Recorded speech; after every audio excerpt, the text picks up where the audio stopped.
Bismillahirrahmanirrahim. Assalamualaikum warahmatullahi wabarakatuh. Tabi pun, apa kabar anak-anak? Semoga kalian selalu sehat dan semangat. Anak-anak yang dibanggakan, pada proses pembelajaran kali ini, pada awal tahun ajaran baru tahun ini, pelaksanaan pembelajaran dilaksanakan lain dengan tahun-tahun sebelumnya. Kenapa hal itu bisa terjadi? Karena hal ini disebabkan adanya pandemi COVID-19. Untuk itu, kalian Ibu harap selalu menjaga kesehatan. Jangan lupa selalu tetap di rumah. Kalaupun kalian terpaksa keluar rumah, pakailah protokol kesehatan.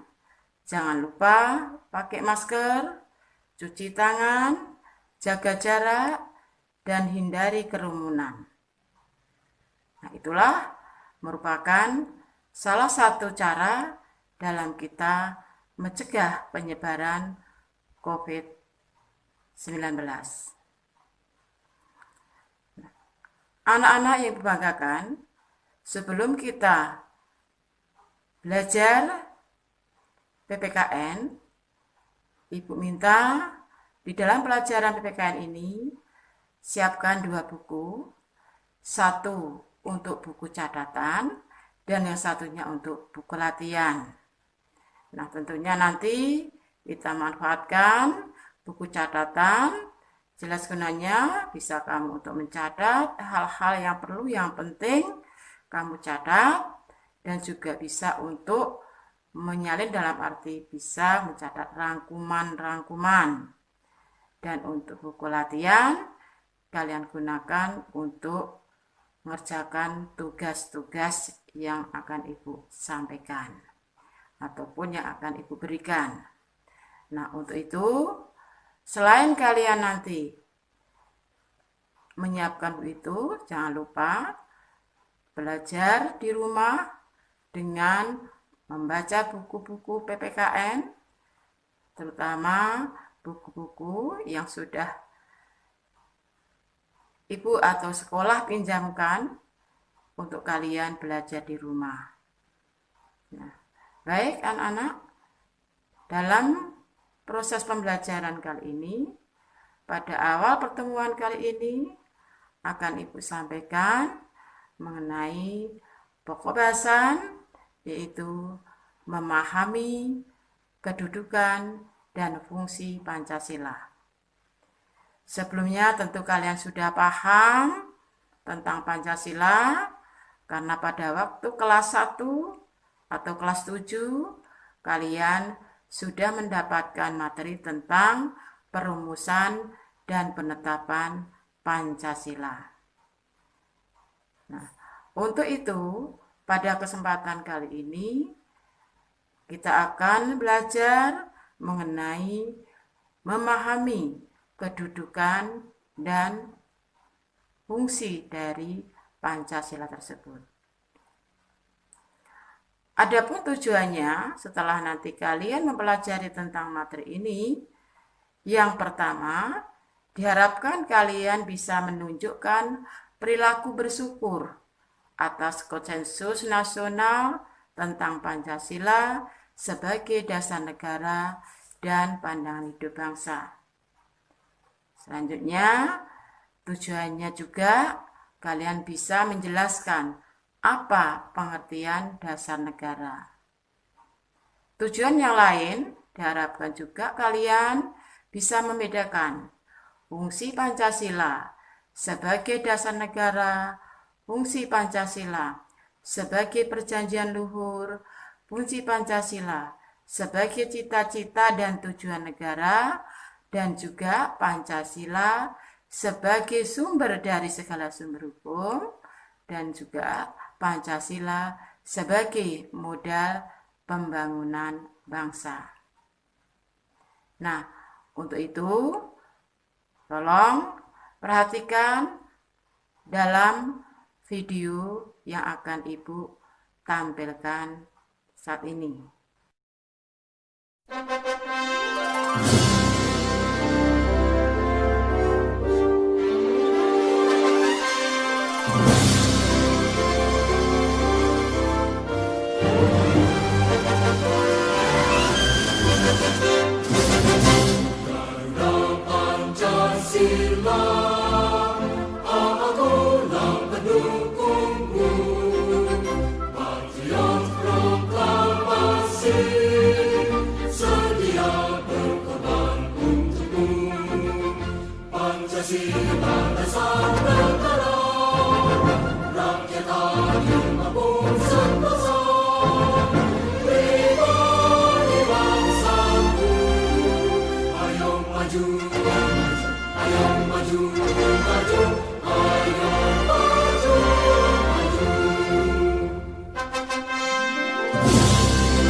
Baik anak-anak, setelah kalian memperhatikan video tadi, Ibu harapkan kalian bisa menyimpulkan ya, apa yang kamu simak atau yang kamu lihat.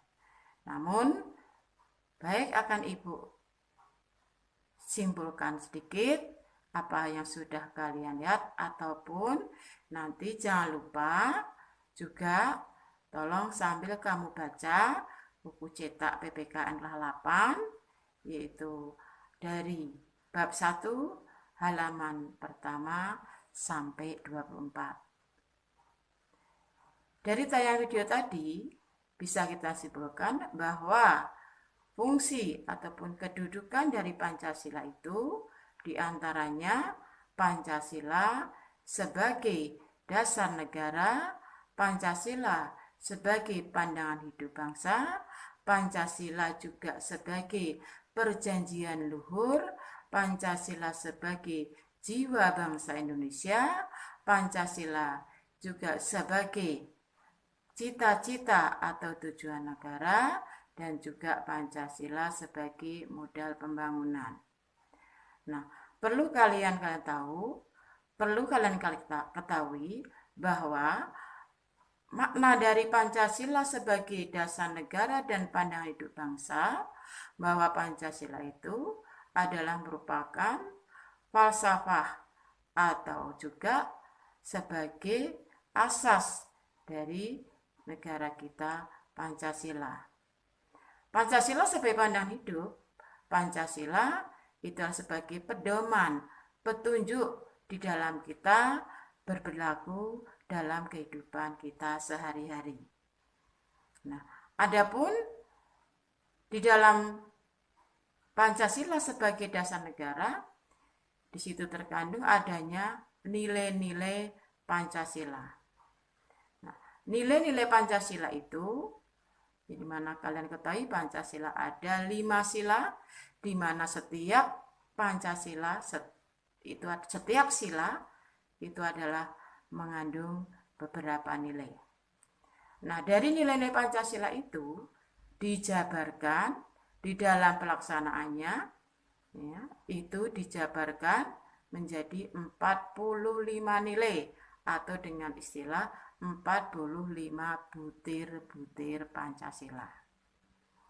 Nah, tentunya tadi kalian sudah lihat adapun apa saja butir tersebut, ya. Sekali lagi tolong bisa kamu baca lagi di dalam buku. Nah, itu nanti bisa kamu simpulkan, bisa kamu rampungkan. Nah, untuk itu sekalian untuk tugas, makanya tolong kamu salin mengenai nilai-nilai Pancasila yang dijabarkan dalam 45 butir Pancasila.